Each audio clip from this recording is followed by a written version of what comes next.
Good morning dear brothers and sisters in Christ. యేసుక్రీస్తు వారి శ్రేష్టమైన నామంలో మీ అందరికీ ఉదయకాల శుభాలు ప్రకటిస్తున్నాను.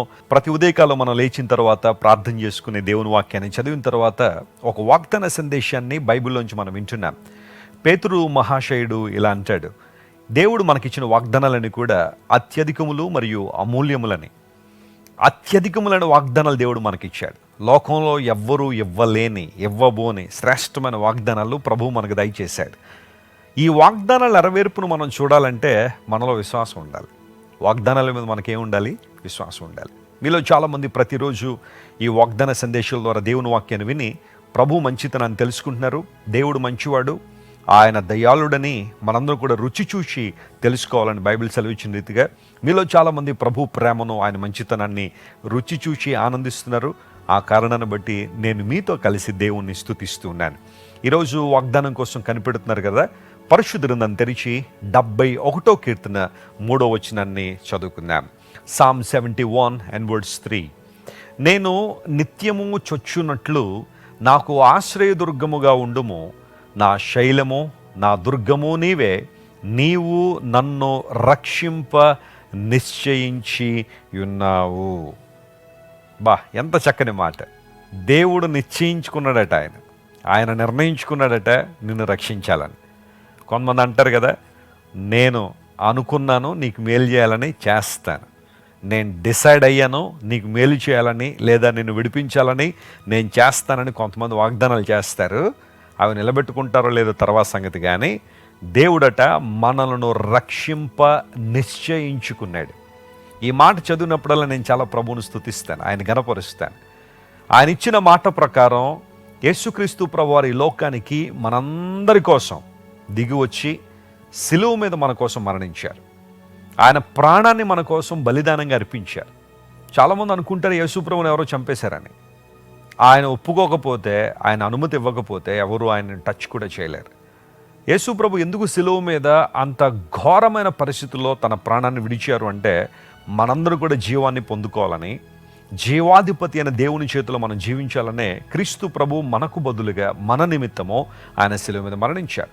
ఆయన మన కోసము శాపమై అనే మాటను పౌలు భక్తుడు వాడాడు. మన కోసం, మన నిమిత్తం. యేసు ప్రభు ఏం చేసినా మన కోసం. యేసుక్రీస్తు ప్రభు ఎందుకు సిలువలో మరణించారంటే, మనమంతా కూడా రక్షించబడాలి అనేదే దేవునికి ఆలోచన. అంతటా అందరూ మారు మనసు పొందాలని దేవుడు కోరుతున్నాడు. ప్రియులరా, దేవుడు నిశ్చయించుకున్నాడు మనం రక్షించాలని. ఆ కారణాన్ని బట్టి లోకాన్ని దిగొచ్చి మనందరి కోసం సిలువ మీద మరణించారు. ఇప్పుడు ఎవరైతే ఆయన మరణమందు విశ్వాసం ఉంచుతారో, ఆయన పునరుత్థానమందు విశ్వాసం ఉంచుతారో, వారు ఎవరైనా సరే, ఏ కులమైనా, ఏ మతమైనా, ఏ జాతి అయినా, వారు రక్షణ పొందుతారని బైబిల్ సెలవిస్తుంది. అద్భుతమైన సువార్త.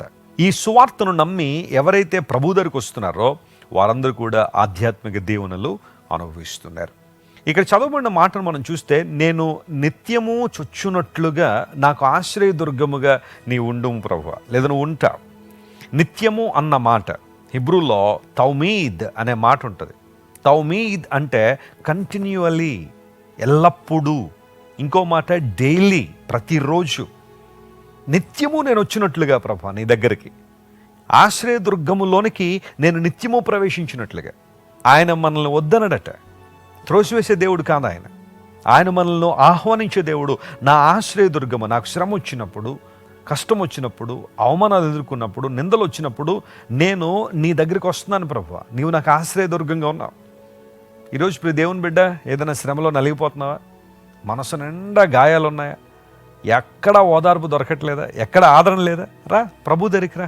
ఆయన ఆశ్రయదుర్గంగా ఉన్నాడు. ఆయన దగ్గరికి నువ్వు నిత్యము రావచ్చు. కొన్ని ప్రాంతాలకు సందర్శించే వేళలు, సమయాలు నిర్దేశించబడి ఉంటాయి. ఆ సమయంలోనే అక్కడికి మనం వెళ్ళగలం.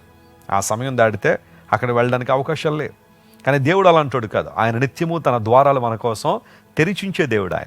ఆయన దగ్గరికి రావడానికి, ఆయన ప్రేమను అనుభవించడానికి, ఆయనతో సహవసించడానికి. చాలామంది అడుగుతుంటారు, వెస్లీ గారు ఎప్పుడు ప్రార్థన చేస్తే బాగుంటుందండి అని. ఎప్పుడైనా ప్రార్థన చేయొచ్చు. నువ్వు దేవుని దగ్గరికి ఎప్పుడైనా రావచ్చు. అర్ధరాత్రి అయినా రావచ్చు, మిట్ట మధ్యాహ్నం అయినా రావచ్చు. ప్రార్థన నువ్వు ఎప్పుడైనా చేయొచ్చు. అలా అని చెప్పి అన్ని పనులు అయిపోయిన తర్వాత ఎప్పుడో చివరి సమయం ఇవ్వమన్న ఉద్దేశం కాదు. కానీ దేవునికి ప్రాధాన్యత ఇస్తూ ఒకవేళ ఏదైనా అవసరం వచ్చినప్పుడు ఏ క్షణములను దేవుని దగ్గరికి వచ్చే అవకాశం దేవుణ్ణి కల్పించాడు. ఆయన కృపా సింహాసనాన్ని నువ్వు ఎప్పుడైనా తాకవచ్చు. నిత్యము చొచ్చినట్లుగా, ప్రాణుదినము కూడా దేవుని సంధికి మనం వచ్చినట్లుగా ఆయన మనకు ఆశ్రయ దుర్గముగా ఉన్నాడు. చూడండి, ప్రపంచంలో చాలా కోటలు ఉన్నాయి. నా శైలము, నా దుర్గము నీవే అన్నాడు కదా. You are my rock and you are my fortress అనే పదం ఇంగ్లీష్లో మనం చూస్తాం. ఈ కోటలు మనం చూస్తే ప్రపంచంలో పెద్ద పెద్ద కోట గోడలు ఉన్నాయి. మన భారతదేశంలో ఢిల్లీ కానీ, ఆగ్రా కానీ ప్రాంతాలు వెళ్తే కొన్ని కోటలు మనకు కనబడతాయి. రాజస్థాన్ జోధ్పూర్ మనం వెళ్తే మెహ్రాన్ ఫోర్ట్ అని ఉంటుంది, చాలా పెద్దది. మన ఇండియాలో లార్జెస్ట్ ఫోర్ట్ దాన్నే అంటారు, మెహ్రాన్ ఫోర్ట్.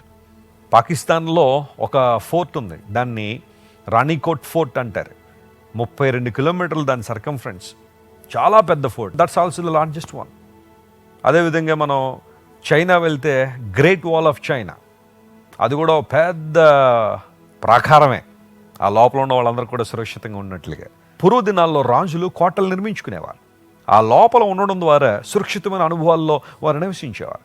అయితే ఒక క్రైస్తవునికి ప్రాకారం ఎవరు, కోట ఎవరంటే మన ప్రభువే. ఆయనలో మనం నివసించినప్పుడు ప్రతి విధమైన కీడు నుండి, ప్రతి విధమైన అపాయము నుండి, ప్రతి విధమైన దురాత్మ సంబంధమైన అధికారముల నుండి మనందరం కూడా విడుదల పొందడానికి దేవుడు చక్కని కృప చూపిస్తున్నాడు. ఈరోజు దేవుని ప్రాకారంలో ఉండాలని ఆశిస్తున్నావా? ఆయన నీ శైలము, ఆయనే నీ కోట, ఆయన నీ దుర్గం. ఈ వాగ్దానాన్ని ఈరోజంతా క్లెయిమ్ చేసుకుని ప్రభువును స్తుతించండి. నిత్యము ఆయన సన్నిధిని చొచ్చినట్లుగా ఆయన మనకు ఆశ్రయ దుర్గముగా ఉన్నాడు గనుక ఆయన స్తుతిస్తూ, ఆయన మహింపరుస్తూ ఆయన కనపరుద్దాం. ప్రార్థన చేసుకుందాం. ప్రేమగల తండ్రి, ఉదయకాల సమయం మాకు ఇచ్చిన చక్కని వాగ్దానాన్ని బట్టి నీ కొందనాలు. ఎప్పుడు నీ సన్నిధికి వచ్చినా, ఏ సమయంలో నీ కృపా సింహాసనాన్ని తాకాలని మేము ఆశించిన, నువ్వు మాకు అందుబాటులో ఉన్న దేవుడు కనుక నీకు వందనాలయ్యా. నీ మంచితనాన్ని బట్టి నేను స్తుతిస్తున్నా. మా శైలముగా, మా దుర్గముగా నువ్వు ఉన్నావు. ఆ కారణాన్ని బట్టి నీకు వందనాలు. ఈరోజు మా ప్రియులు ఎంతమంది అయితే అభద్రతా భావంలో ఉన్నారో, ఆత్మన్యూనత భావంలో ఉన్నారో, వారందరూ విడిపించి ప్రాకారములో వారు నివసించినట్లుగా కావాల్సిన కృప దయచేయండి. ప్రతి కీడు నుండి వారిని విడిపించండి, ప్రతి అపాయం నుండి వారిని విడిపించి వారిని భద్రపరచమని కోరుతున్నాం. సమృద్ధిని జీవాన్ని వారి మీద కురుమరించి అద్భుతాలు చేయమని కోరుకుంటూ యేసుక్రీస్తు వారి దివ్య సముఖంలో ఈ మా మనవులు సమర్పించి వేడుకొనిచున్నాం తండ్రి. Amen. God bless you dear friends. Have a wonderful day. Christ worship centre ఓ బలమైన సంఘ ఉద్యమం.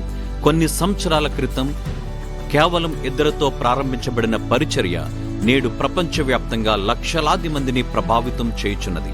రాజమండ్రి, సికింద్రాబాద్, బెంగళూరు, చెన్నై, నెల్లూరు, దుబాయ్, బహ్రైన్, కరీంనగర్, విశాఖపట్నం, గద్వాల్, కొవ్వూరు, మలకపల్లి, శ్రీలంక, భూటాన్, అడ్డతీగల, పాలమూరు, ఒంగోలు, బళ్ళారి, కోరుకొండ, పోతవరం, నల్లజర్ల, వెంకటరామయ్యగూడెం, మచిలీపట్నం, ఇందిరానగర్లతో పాటు అనేక గ్రామాల్లో క్రైస్ట్ వర్షిప్ సెంటర్ ఆరాధనలు జరుగుచున్నవి. వాక్య సంబంధమైన ఉద్యమంలో, పరిశుద్ధాత్మ సంరక్షణలో కొనసాగాలనుకునే ప్రతి ఒక్కరికి మా ప్రేమపూర్వక ఆహ్వానాన్ని అందిస్తున్నాము. రండి, ఆత్మతో సత్యముతో ప్రభువైన యేసుక్రీస్తును ఆరాధిద్దాం. మీరు ఇంతవరకు విన్న దైవ సందేశం మరియు దేవుని సేవకులు చేసిన ప్రార్థన మీకు ఆశీర్వాదకరముగా ఉన్నదని విశ్వసించుచున్నాము. ఈ సందేశాన్ని మీ స్నేహితులకు, బంధువులకు షేర్ చేయండి. మీకు ఏదైనా ప్రార్థన అవసరత ఉన్నచో మా ఫోన్ నంబర్లకు కాల్ చేయండి. దేవుడు మిమ్మల్ని ప్రేరేపిస్తే విశ్వాసంతో సాగుచున్న ఈ పరిచర్యను ప్రోత్సహించండి. మరిన్ని వర్తమానాలు, పాటలు వినుటకు జాన్ వెస్లీ మినిస్ట్రీస్ అను మా యూట్యూబ్ ఛానల్ను సబ్స్క్రైబ్ చేసుకొనండి. ప్రభువైన యేసుక్రీస్తు కృప మీకు తోడైండును గాక.